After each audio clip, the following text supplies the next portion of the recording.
Mbola zatra mitantara valamaty ve sa efa mizatra mitantara zava-tsoa?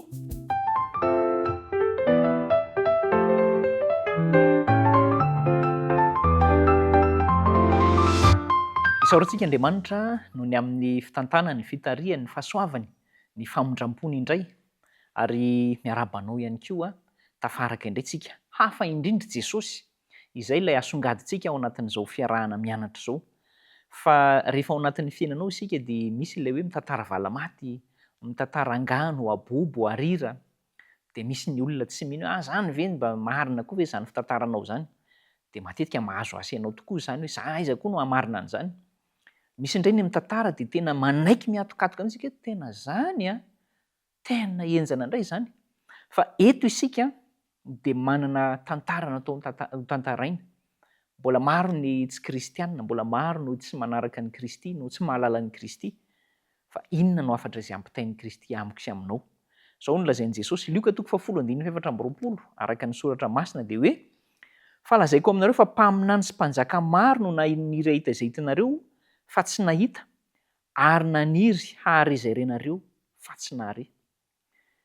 Nandritra ny taona maro mantsy, arivo taonan'ny fandimby, dia misy olona tsy tambo isaina naniry foana ahitan'ny Mesia, naniry ahitan'ny mpamonjy, ary tena naniry fatratra mihitsy aza ny havian'izany andron'ny Mesia izany.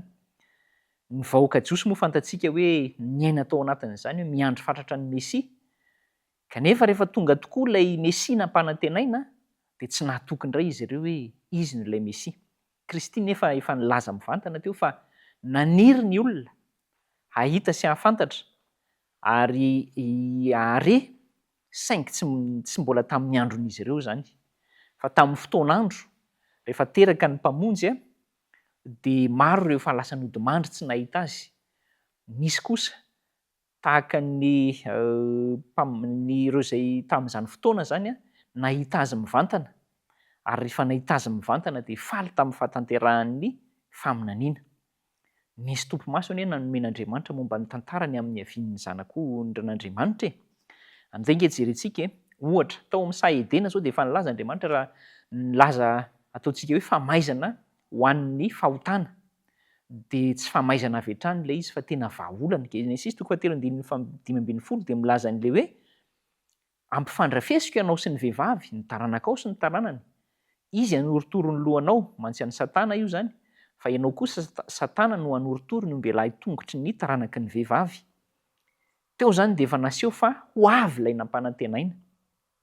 Rehefa nanatitra fanatitra i Abrahama, nanatitra ny Isaka zanany zany ho atao fanatitra, tamin'izay fotoana izay indrindra no nisy ny famondram-pon'Andriamanitra izay tsy hoe Isaka no andeha ho atao fanatitra, ho atao sorona ho hanavotra izao tontolo izao, fa nisy ondry nanoloan'Andriamanitra rehefa hitan'ny Andriamanitra ny fatokian'i Abrahama.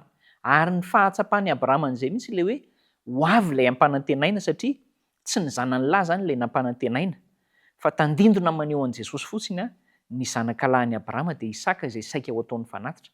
Fa ilay zanak'ondry aloha no mbola maneho zany, ary ilay zanak'ondry tena izy, fa maneho an'i Jesosy ilay zanak'ondrin'Andriamanitra kosa, izay zanak'ondry izay.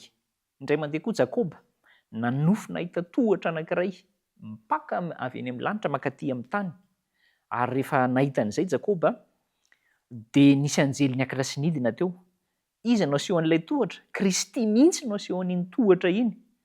Ary nampifandray ny lanitra sy ny tany io ilay tetezana na ilay hoe nanototra an'ilay antsana nampisaraka ny lanitra amin'ny tany. I Kristy zany efa sary nohatra fambara daholo zany ny fiavian'ilay mpamonjy. Tamin'ny andron'i Mosesy ohatra dia efa nanome toromarika Andriamanitra tamin'ilay menarana varahana rehefa somary ripaka ny vahoaka noho nikaikitry ny menarana, dia tonga ny afatr'Andriamanitra hoe manaova menarana varahana. Iny ihany koa dia maneho an'i Kristy ilay ho asandratra antona amin'ny hazo. Ary ny zanak'ondrin'ny Paska izay novononana latsa-drasy natentina teo amin'ny tolam-baravarana, izany ihany koa dia efa naneho ny rà ny Kristy hamonjy antsika. Izany rehetra izany no nananana fanantenana hoe tena ho avy ilay andrasana fa tsy mitaridretra. Ary ankehitriny isika velona ao anatin'ny fahatanterahany faminaniana, efa tanteraka daholo ny zavatra rehetra, dia na ny sorana nataon'i Kristy aza dia efa tanteraka. Dia ny Hagai 2:7 milaza fa hoe mbola ho avy ilay irinin'ny firenena rehetra. Ho avy izy.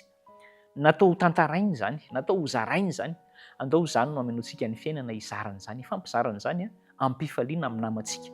Dia hampaherantsika ny tompo ary hanome voninahitra azy amin'izany fanao zany kosa isika, hiala amin'ireo tantara izay miteraka loto amin'ny saina, fa ho tonga kosa amin'ny tantara izay miteraka voka-tsoa, dia ny famonjen'i Jesosy azy tena nisy. Hivavaka isika.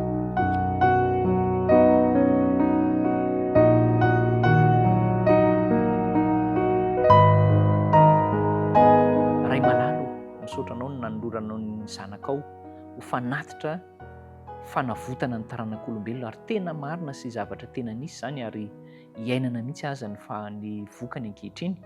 Mankasitraka anao zay ampio zay mbola hanatona azy amin'ny fotoana rehetra, hiala amin'ny fahotana kosa nefa amin'ny herin'ny fananao masina, ary ampitoetra anao amin'ny fahazavanao mahagaga hatrany ianao. Da io ty namako ty amin'ny fandaliana ny soratra masina sy amin'ny fanekena ny Kristy ho zanak'Andriamanitra monjy amin'ny anaran'i Jesosy. Amen.